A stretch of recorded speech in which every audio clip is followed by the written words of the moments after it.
Shalom, selamat malam. Perkenalkan, nama saya Media Nanduru.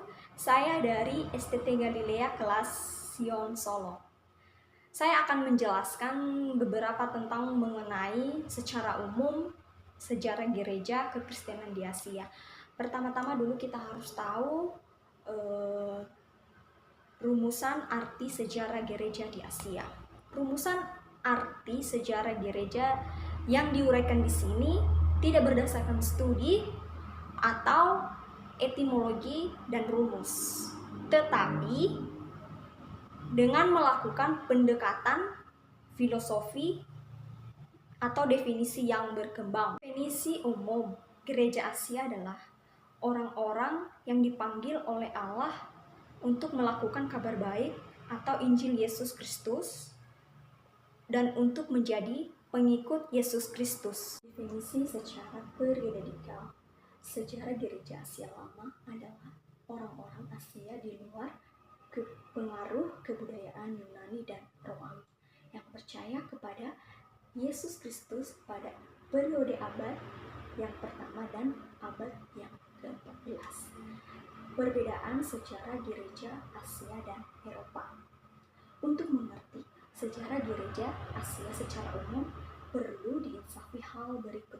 Perkembangan gereja dalam wilayah Kekaisaran Romawi yang dimulai dari Yerusalem ke arah barat sebelum tahun 313 atau 380 mengalami berbagai hambatan atau rintangan. Namun, gereja terus berkembang hingga diakui menjadi salah satu agama yang sah atau Edict Milano atau 313 dan menjadi agama negara Edict Theodosius Agung 381 di wilayah Kekaisaran Romawi. Perkembangan gereja mula-mula yang berbahasa Syria atau Aram ke wilayah timur juga mengalami berbagai rintangan, bahkan tersebut jauh lebih besar dari rintangan yang dialami gereja bagian barat.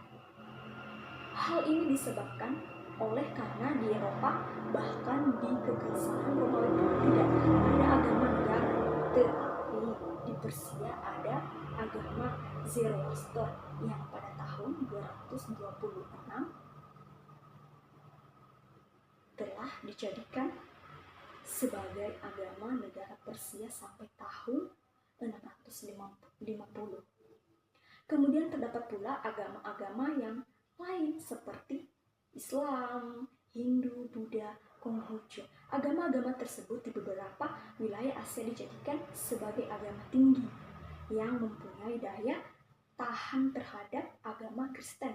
Sedangkan di Eropa, agama-agama yang ada adalah agama suku Van den N 1983 dibagi 3 sampai 4. Makna untuk mempelajari studi sejarah gereja Asia ini yaitu yang pertama, belajar sejarah gereja Asia menolong kita untuk memahami respon-respon orang maupun orang-orang Eropa terhadap panggilan Allah dalam Yesus Kristus yang dinyatakan Asia masa lampau.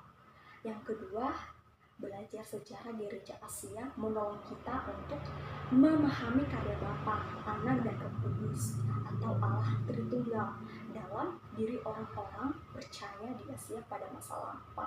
Yang ketiga, jadi panggilan Allah dan respon panggilan itu akan terus dialami orang percaya sepanjang zaman.